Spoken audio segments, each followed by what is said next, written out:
jälkikäteen oli häiritty. Me ollaan Valkassa, joka on Latvian ja Viron rajalla. Tämä oli Viron vapaussodan kannalta äärettömän tärkeä kohde, koska tässä kulkee poikittainen rautatie Riiasta Venäjälle ja sitten tästä lähtee rautatie myöskin tuonne pohjoiseen. Ja latvialaiset punaiset, siellähän oli myöskin sisällissota valkoisten ja punaisten välillä käynnissä, niin Latvian punaiset oli tässä vaiheessa vähän voitolla ja ne ajatteli, että otetaan tuolta Viroltakin. Ne valtasivat 29.1. ne valtasivat tämän Valkan. Ja vuosi oli 19. Ja ottivat tämän rautatien, koska siihen aikaan käytettiin panssarijunia. Tällä puolella oli 1, virolaisilla oli 4 panssarijunaa käytössä, kun venäläisiltä oli evakuoitu. Ja tämä oli semmoinen, jolla tämä paikka on hallussa, niin se on kuningas tällä alueella. Ja samaan aikaan virolaiset totesivat tämän asian, että Valkaan pitää päästä. Pohjoisessa vajaa 10 kilometrin päässä käytiin 31. päivä niin sanottu pajuntaistelu, jonka seurauksena sitten virolaiset tulivat tähän kaupunkiin 1. päivä 1919. Ja käydään se pajuntaistelu tuolla, mutta käydään nämä Valkan tapahtumat. Täällähän oli noin 1500 miestä, semmonen latvialainen huippujoukko-osasto. Puhuttiin Stalinin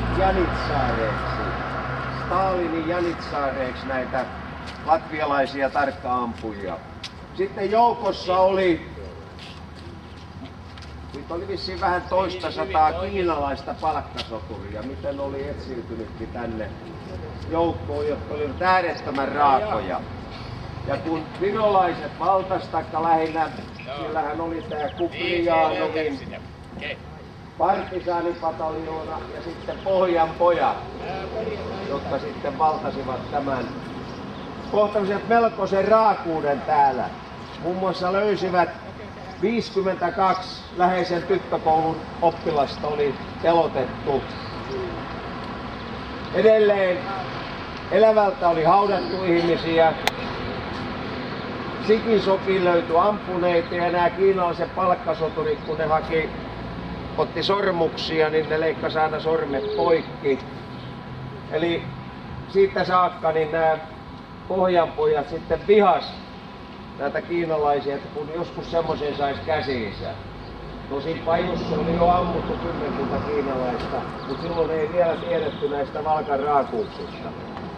No hyvä, kun Valka oli saatu, niin seuraavaksi oli Marienburg, joka on tuossa suunnassa noin 60 kilometrin päässä, toinen tärkeä solmukohta. Ja sinne lähdettiin sitten, kun oli tässä pikkusen levätty puolessa välissä helmikuuta, hyökkäys siihen Marienburgin kaupunkiin alkoi 18. päivä ja joukot valtasi sen 21. päivä. Mutta joutuvat saman tien saarroksiin, mutta saivat 34 kiinalaista palkkasoturia vangiksi. Ja paikalla olleen jääkärin mukaan oli suorastaan ilo nähdä, kun ne nukkui konekiväärin suihkin edessä. Joo.